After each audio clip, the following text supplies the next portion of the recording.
नमस्कार किसान मित्रों।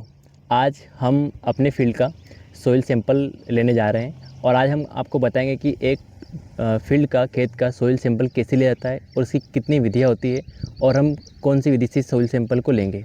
अगर आपके पास नॉर्मली कोई भी आगार वगैरह जिस प्रकार के यंत्र नहीं है तो आप नॉर्मली आपके पास पावड़ा या गेती होंगे तो उससे आप वी शेप का एक गड्ढा बनाकर भी खेत में मिट्टी का परीक्षण कर सकते हैं, सैंपल ले सकते हैं। तो उसके लिए आपको जो गड्ढा खोदना है वी शेप का, वो कम से कम 15 सेंटीमीटर गहरा, लगभग 6 इंच गहरा होना चाहिए। और आपको गड्ढा बनाने के बाद में उसकी साइड से 2 सेंटीमीटर तक की लेयर से आपको मिट्टी को लेना है। और तो चलिए हम आपको बताते हैं किस टाइप से अपन सोइल सैंपल कलेक्ट करते हैं। कौन कौन जगह नहीं लेना है, तो सबसे पहले मेड़ के आसपास की जगह नहीं लेना है। उसके बाद अगर आपके खेत में कहीं पर भी पेड़ है तो उसके नीचे की मिट्टी नहीं लेना है।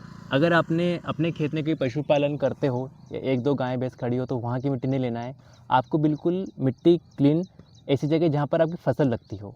तो हम जो मिट्टी का प्रश्न लेने जा रहे हैं ये नॉर्मली अपन जैसे कि धान, गेहूँ, मक्का, ऐसी फसलें जिनकी जड़ें लगभग 15 से 20 सेंटीमीटर की डिस्टेंस में नीचे गहराई में जाती है, अपन उन फसलों के लिए मिट्टी परीक्षण लेंगे। इसलिए हम 15 सेंटीमीटर तक का गड्ढा खोदेंगे।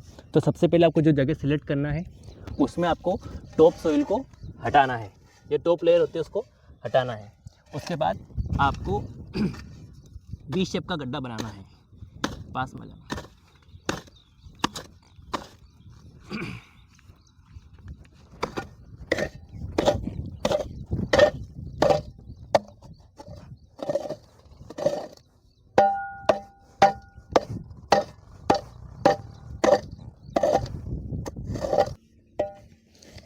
और सोइल को आप जो साइड में आ गई है इसको आप रिमूव करते ताकि नीचे नहीं गिरे।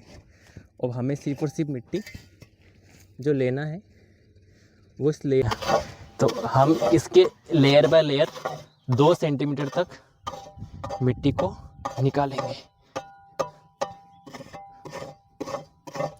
और मिट्टी को चारों तरफ से निकालना है इस टाइप से।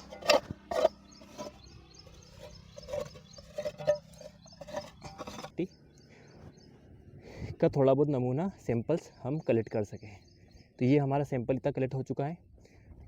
चलो अब पोस्ट करना। शेप का गड्ढा बनाया और ये हमने इसके अंदर सोइल सैंपल कलेक्ट किया 2 सेंटी मिट्टी से। और सबसे इम्पोर्टेंट बात आपको ये ध्यान रखना है कि आपको पूरे खेत में लगभग 10 जगह से सैंपल लेना है और इस प्रकार से 10 जगह से आपको वी शेप के गड्ढे बनाना है। तो हमने, आप ये जो मिट्टी देख रहे हैं इसमें ऑलरेडी पहले से ही हम 9 गड्ढों का हम सैंपल कलेक्ट कर चुके हैं, ठीक है। और ये हमारा लास्ट गड्ढा है तो इसकी मिट्टी भी हम इसके अंदर डालेंगे।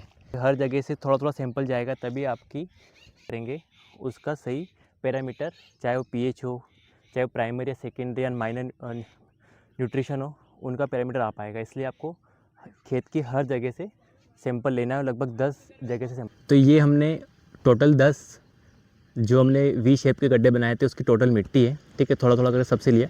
आखिरी सैंपल जो हम फिल करके लैब में भेजेंगे उसका वेट लगभग 500 ग्राम होना चाहिए, लगभग 500 ग्राम नहीं 500 ग्राम होना चाहिए। तो हमने जो मिट्टी ली है इसको हम बहुत अच्छी तरीके से मिक्स कर लेंगे, क्योंकि सैंपल लेने का भी अपना एक तरीका होता है।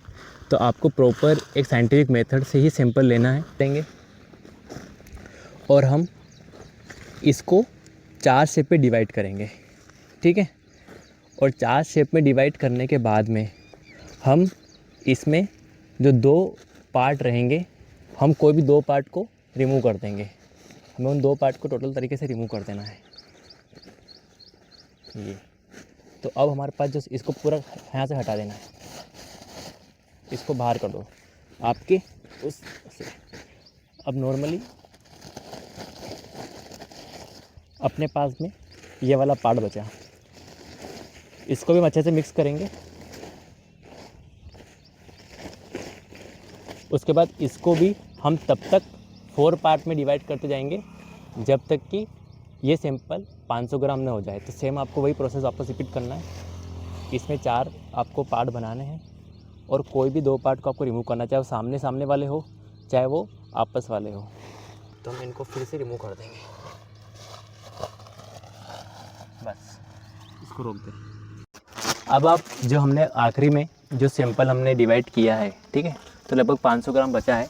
अब आप इसको किसी भी ट्रांसपेरेंट में या किसी भी टाइप की सोइल में, पर कोशिश यही करिए कि ट्रांसपेरेंट सोइल हो उसका रीज़न ये है कि आप अपने मार्कर से इसके ऊपर कोई भी इंडिकेटर दे सकते हैं कि अगर मान लो आपके पास 2 खेत है, आप इस पर किसान का नाम लिख सकते हैं, आपकी कौन सी फील्ड है उस खेत का नाम लिख सकते हैं, आप इसमें आने वाले टाइम पर कौन सी फसल लगाएंगे और किस तारीख को आपने सैंपल लिया था।